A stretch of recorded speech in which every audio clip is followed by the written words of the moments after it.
Mari kita masuk dalam doa. Allah Bapa kami di surga, kalau pada minggu lalu kami telah memperingati hari kebangkitan Engkau, dan hari ini tugas kami bukan hanya duduk diam saja, tapi ada satu perintah penting yang Engkau pernah tinggalkan buat murid-murid-Mu dan bagi kami semua yang percaya kepada-Mu. Hari ini kami akan merenungkan supaya kami menjalani hidup sebagai anak-anak Tuhan benar-benar bernilai, benar-benar berkualitas, benar-benar bermanfaat. Pakailah hamba-Mu dalam segala keterbatasannya.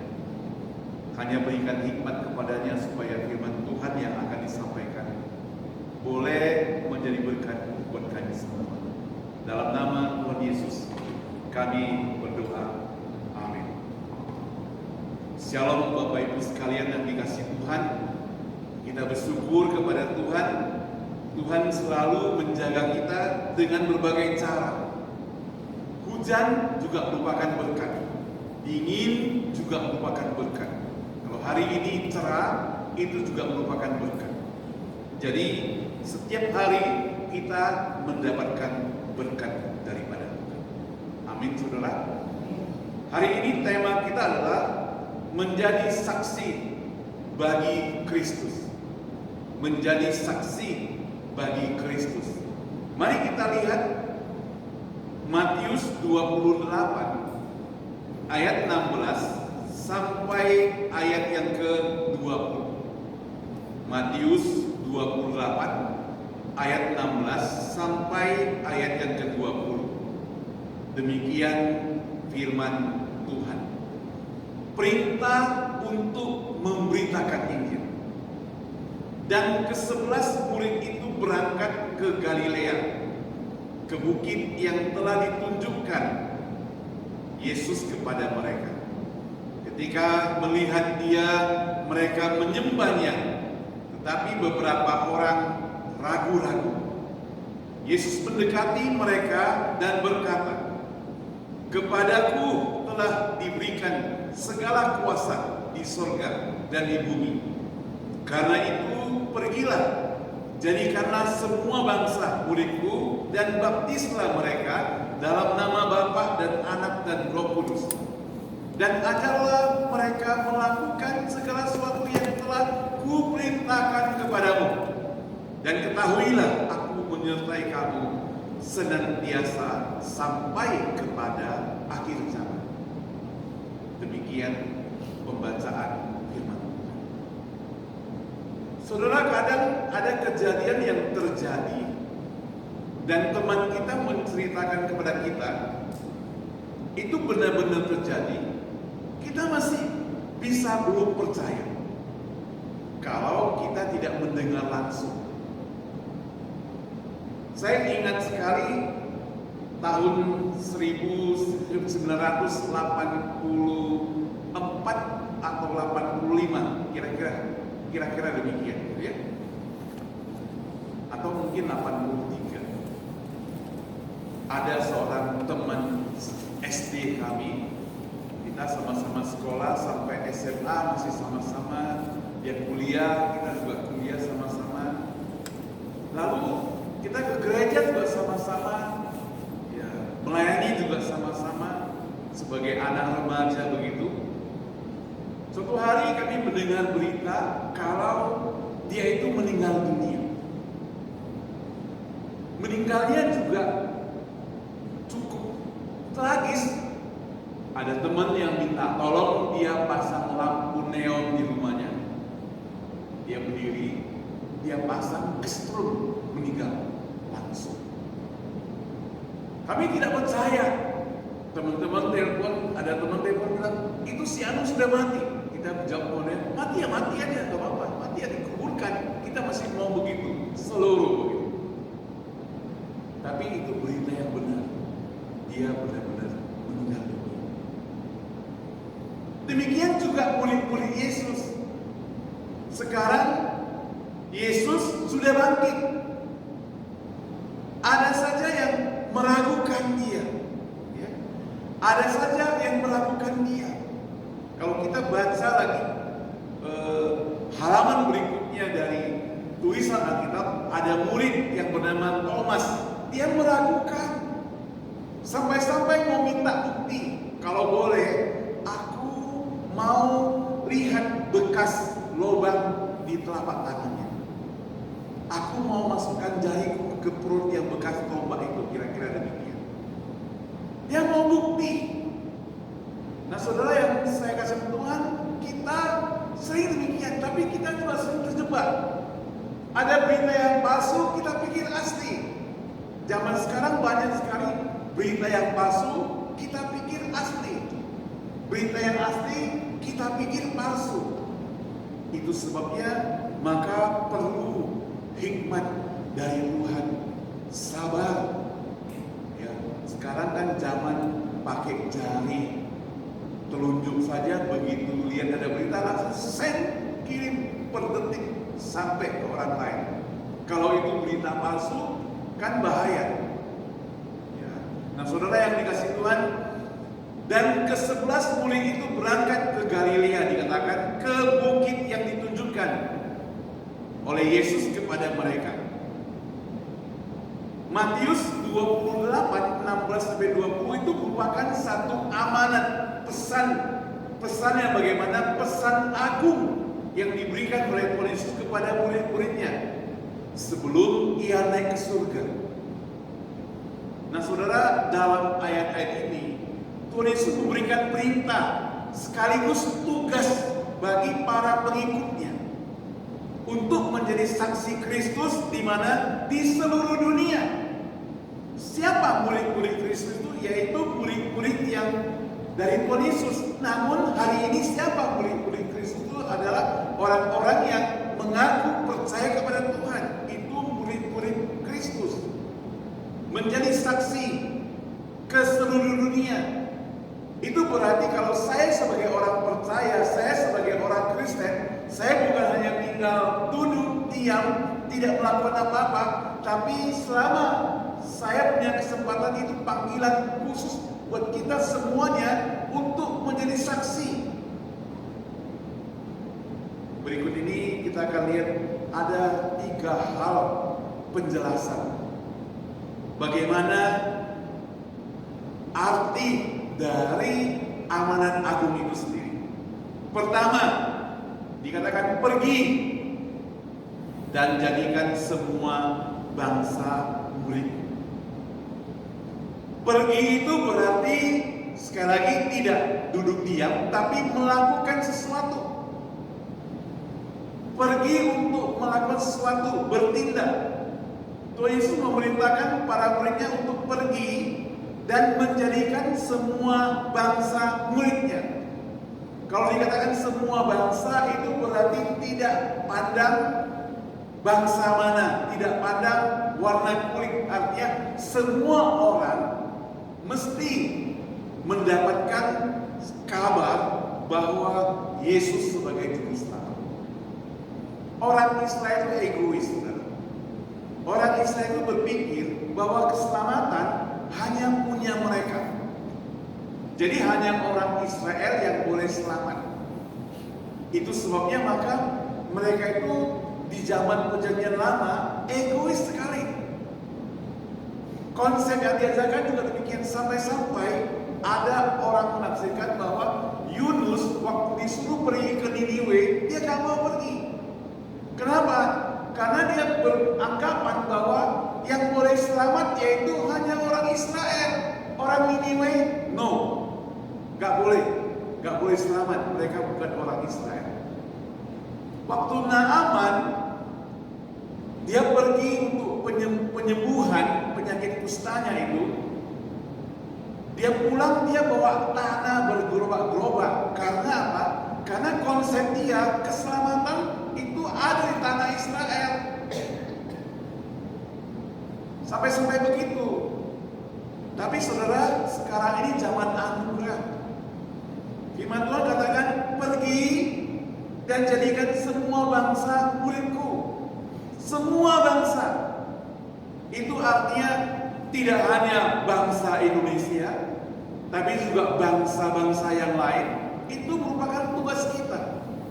Makanya kalau kita bekerja di kantor, ketemu teman-teman berbangsa lain, kita juga punya tugas khusus untuk mengabarkan firman Tuhan buat mereka. Bukan hanya sekedar ngajak makan-makan, minum kopi dan sebagainya, tapi kita punya tugas untuk mengabarkan firman Tuhan buat mereka. Ini berarti kita sebagai orang Kristen itu harus aktif, bergerak. Yang menjadi pertanyaan adalah, apakah selama ini kita sebagai orang Kristen sudah aktif belum?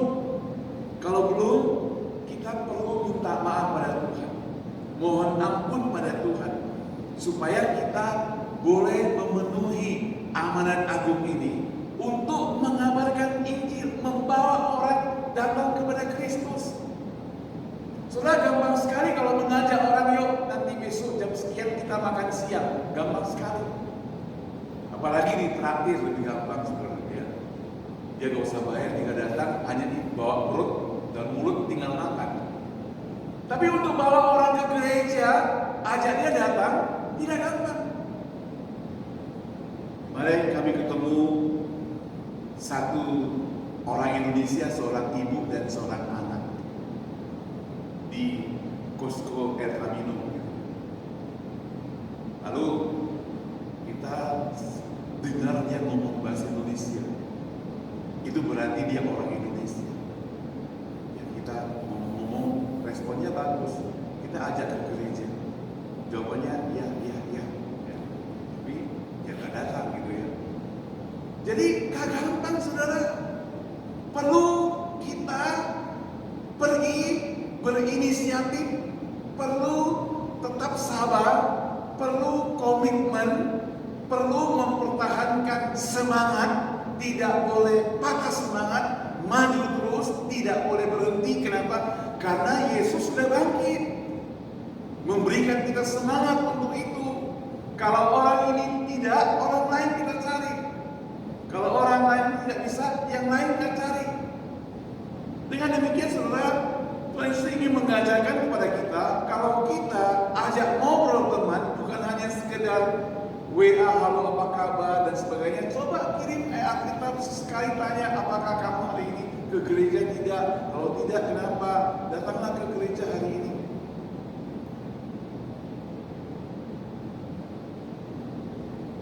Saudara, kadang memang kita ketemu orang yang menolak, gak apa-apa. Itu artinya Tuhan ingin melatih kita kesabaran. Karena bukan hanya kita saja ditolak, Yesus pun pernah ditolak.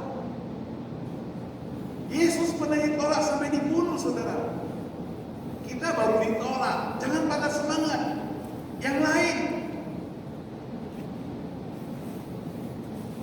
tujuan utamanya adalah untuk membuat orang-orang dari segala bangsa menjadi murid Kristus.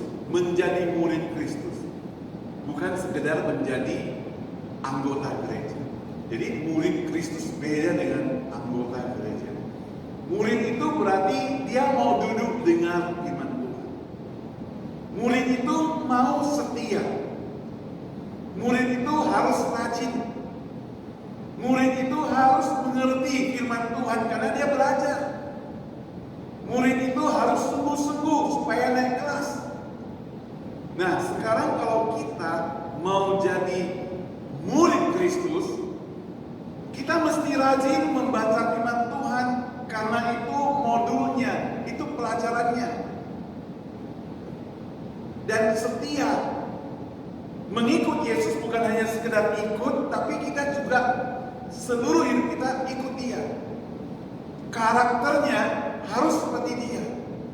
Pengikut Tuhan bukan sekedar ngomong saja, tapi dia juga harus melakukan perbuatan yang seperti Kristus ajarkan.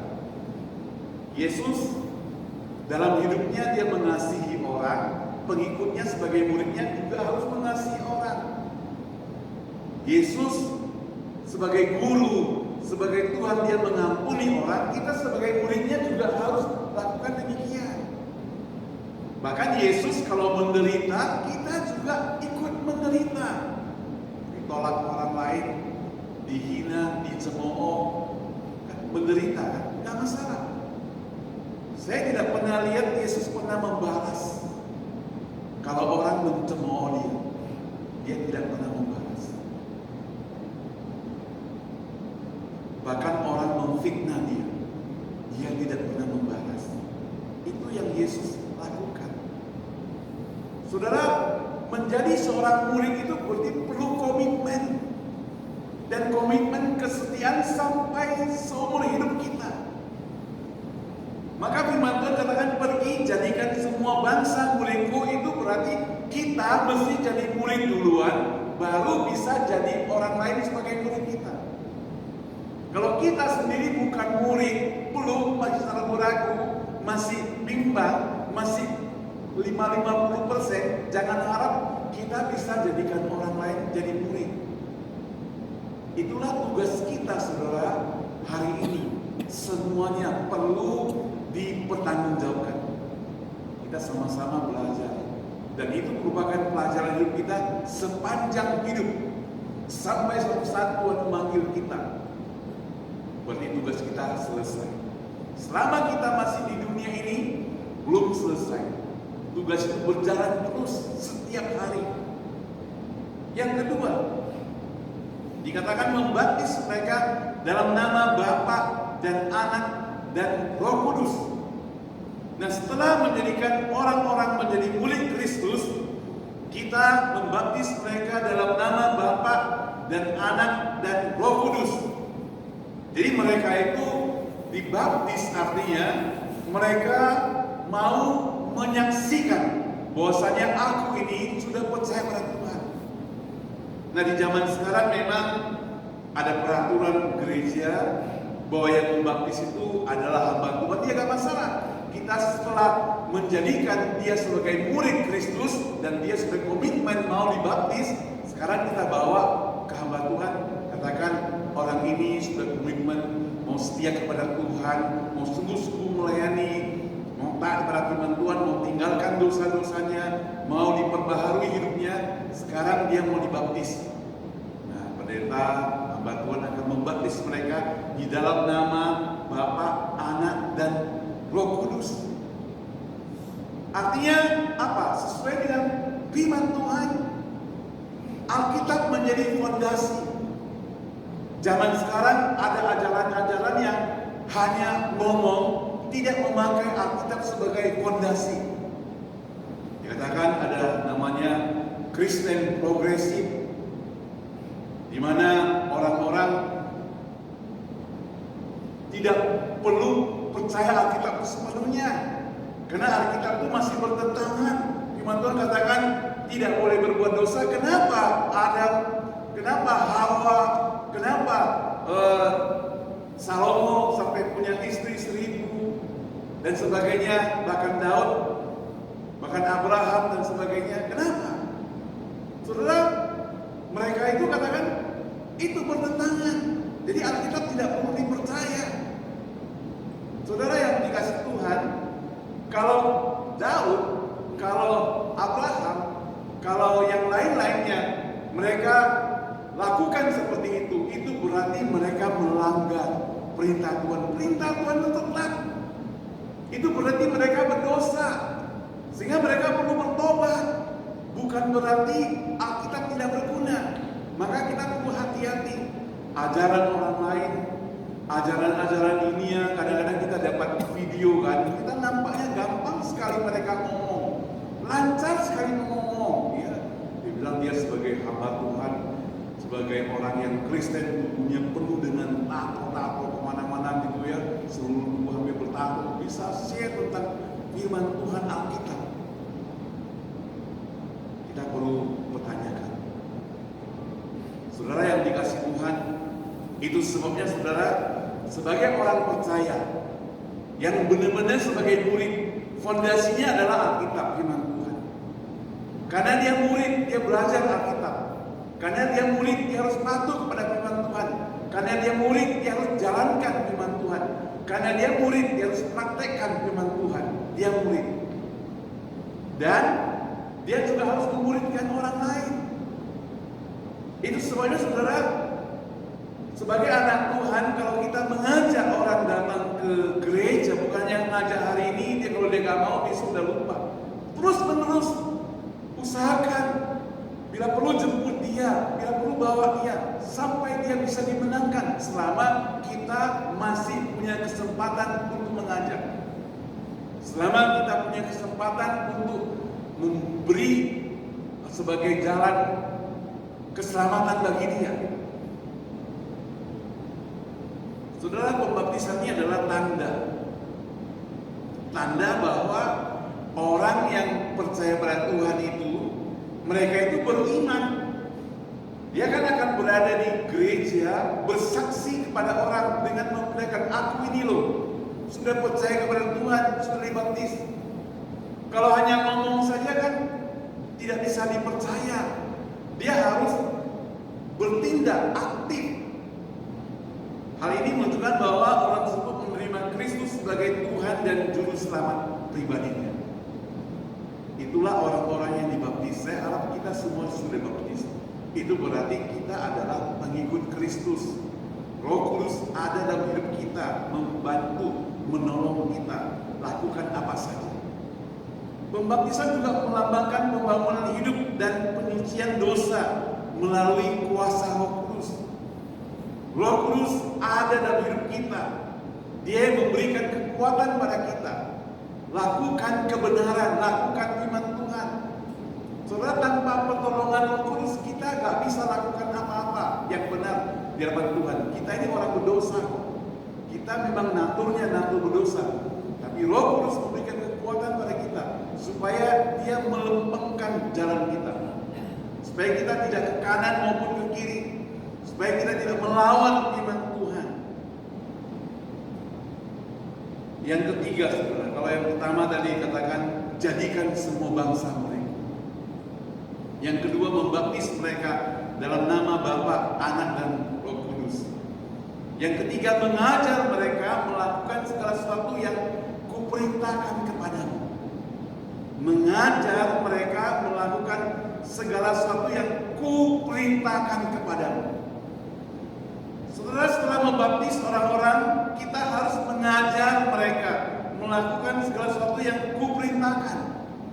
Itu sebenarnya kita perlu Bible study, belajar firman Tuhan. Itu Bible study yang diselenggarakan gereja pun hanya seminggu sekali. Itu pun hanya beberapa ayat, tidak cukup bagi kita. Firman Tuhan itu ibarat menu dalam tubuh kita, makanan dalam tubuh kita. Artinya setiap hari kita mesti makan. Orang yang diet pun mesti makan, puasa pun mesti makan. Kalau gak makan kan bisa mati. Firman Tuhan itu ibarat makanan yang begitu penting dalam hidup kita. Maka setiap hari kita mesti ada firman Tuhan, setiap hari. Makanya kita ada bagikan buku renungan harian. Membuat kita itu setiap pagi atau malam kita membaca renungan harian itu. Dan baca itu juga bukan hanya sekadar baca, renungkan. Seorang murid Kristus yang baik adalah ketika dia baca firman Tuhan, dia renungkan apa artinya, ayat per ayat. Kenapa dia bisa begini? Kenapa ngomong begini? Dan kalau dia kurang jelas, boleh tanya kepada orang yang lebih mengerti, hamba Tuhan atau yang lebih senior sebagai orang percaya. Jadi dia dibekali firman Tuhan. Orang-orang yang dibaptis dia harus menjalani hal seperti itu. Perlu diingatkan setiap saat. Jadi kita juga perlu saling mengingatkan. Saya pikir habis firman Tuhan ini, mulai sebentar sore atau besok, kalau kita kontak teman-teman kita, kita boleh tanya, halo apa kabar? Tadi kamu dapat berkat apa yang melalui firman Tuhan yang dibaca? Saya saling mengingatkan. Jadi kita bukan hanya sekedar ngomong gosip, gak lagi. Kita ngomong firman Tuhan. Jadi gosip kita itu firman Tuhan. Gosip tentang Petrus, gosip tentang Yudas, gosip tentang Yesus, gak apa-apa. Itu aja gak habis ceritanya. Kalau kita mau gosip Nikodemus, gosip Sakius, gosipin aja, gak apa-apa. Kita belajar firman Tuhan sama-sama. Maka di dalam Matius 28 ayat 20 dikatakan mengajar mereka melakukan segala sesuatu yang kuperintahkan. Yang kuperintahkan berarti yang Yesus perintahkan. Apa itu? Yaitu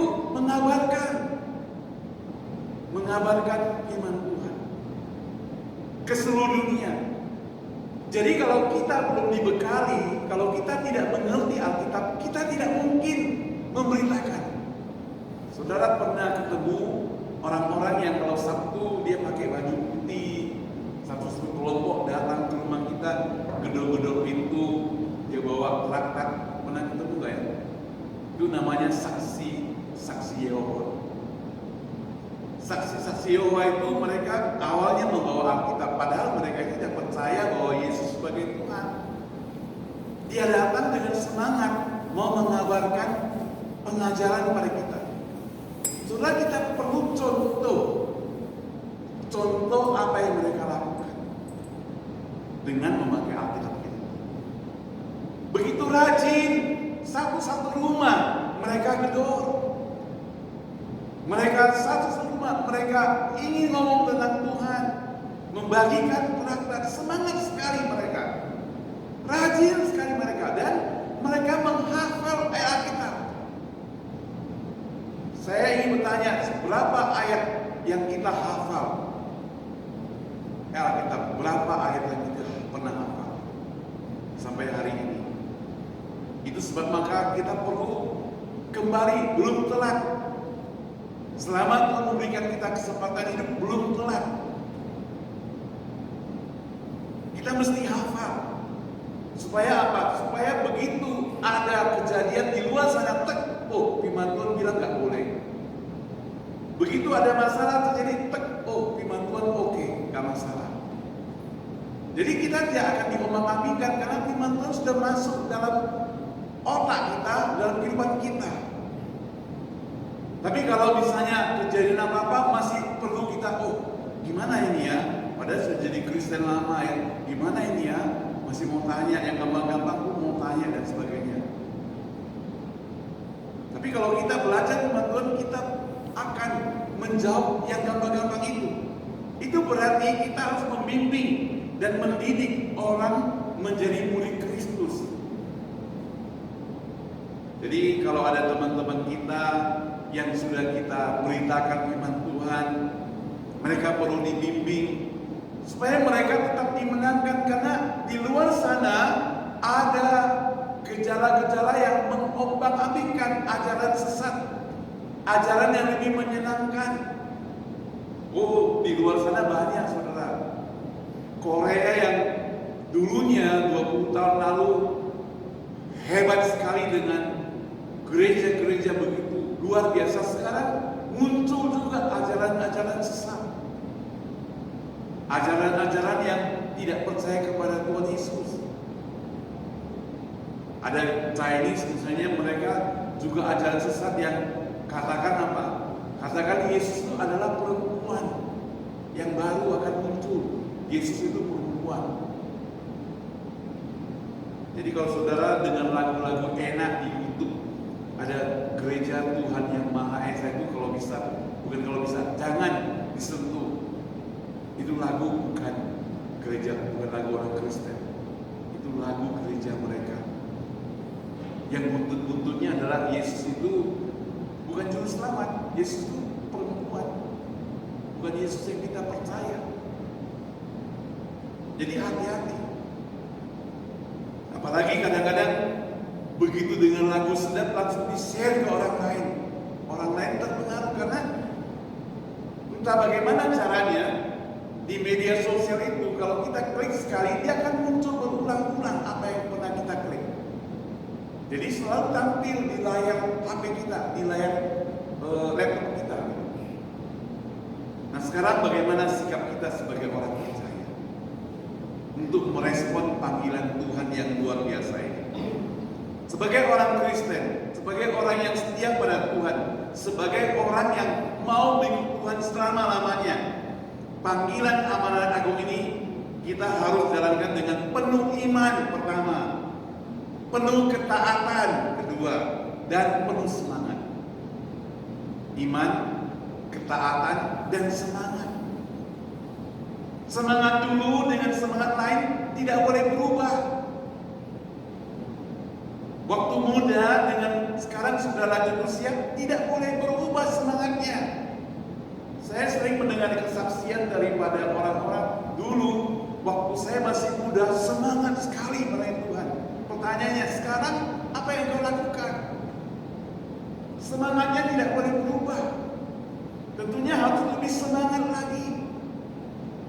Dan percaya pada Tuhan itu taat pada Dia itu semangatnya terus menerus.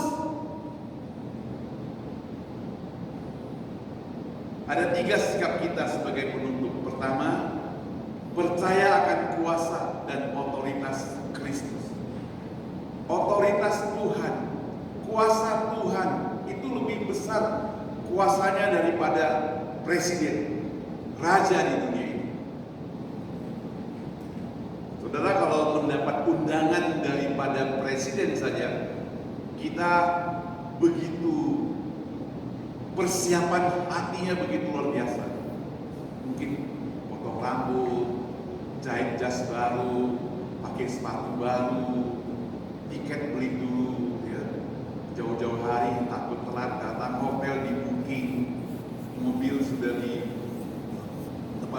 sudah disewa duluan. Kita takut nanti terlambat. Itu kalau presiden mengundang kita hadir. Sekarang Yesus yang mengundang kita hadir. Apa persiapan kita? Apakah lenggak-lenggok itu enggak persiapan kita? Itu berarti kita menghina Tuhan kita. Yang kedua, taat dan setia melaksanakan perintah. Sekali lagi, presiden atau raja memberikan perintah harus taati. Orang takut karena presiden paling berkuasa. Presiden tulis sepucuk surat bilang tolong masukkan nama anakku, harus masukkan. Orang tidak berani tidak masukkan, saudara. Itu kuasa dari presiden. Tolong anakku dimasukkan namanya sebagai pegawai misalnya. Dia harus masukkan.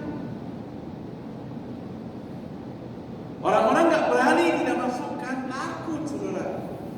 Sekarang Yesus, Raja di atas segala raja, Dia memerintahkan kepada kita, setia kepadanya, pergi mengabarkan Tuhan.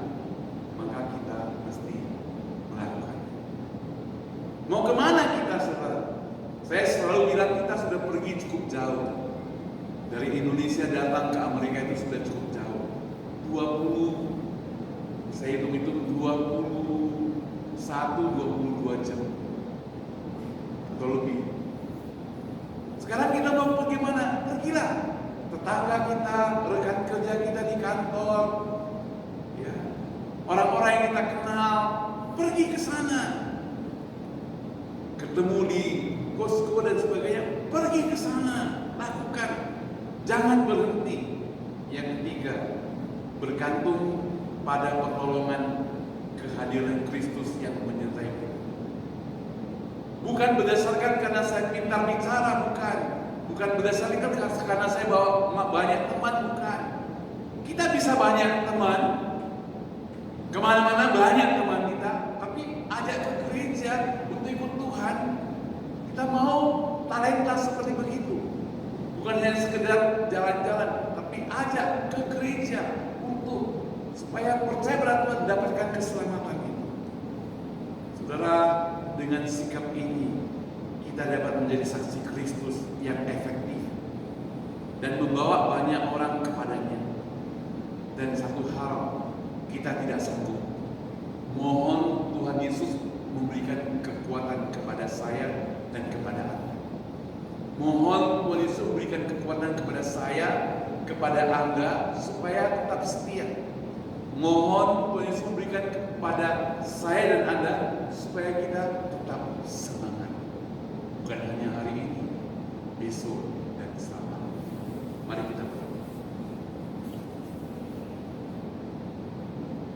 Bapa di surga, kami sudah percaya kepadamu, menerima keselamatan daripadamu. Kami tidak mau hanya begini-begini. Kami tidak mau hanya seperti dulu, tapi kami mau lebih aktif, lebih semangat, lebih setia. Tolong kami Tuhan. Umur kami boleh lanjut, tapi semangat kami harus tetap lebih bersemangat lagi. Pakai kami Tuhan. Selama kami masih hidup, selama kami masih punya kekuatan, jangan tinggalkan kami. Pakai kami. Jamah kami Tuhan. Sertai kami Tuhan untuk menjangkau lebih banyak orang lagi. Berkati setiap jemaat di Konesul ini Tuhan, supaya setiap kami Tuhan, tidak terkecuali kami boleh mengabarkan firman Tuhan buat orang lain, bahkan membawa mereka sampai kepada Kristus, sehingga mereka yang tidak selamat mendapatkan keselamatan itu. Mereka yang sudah lama tidak ke gereja, mereka bisa kembali ke gereja. Tolong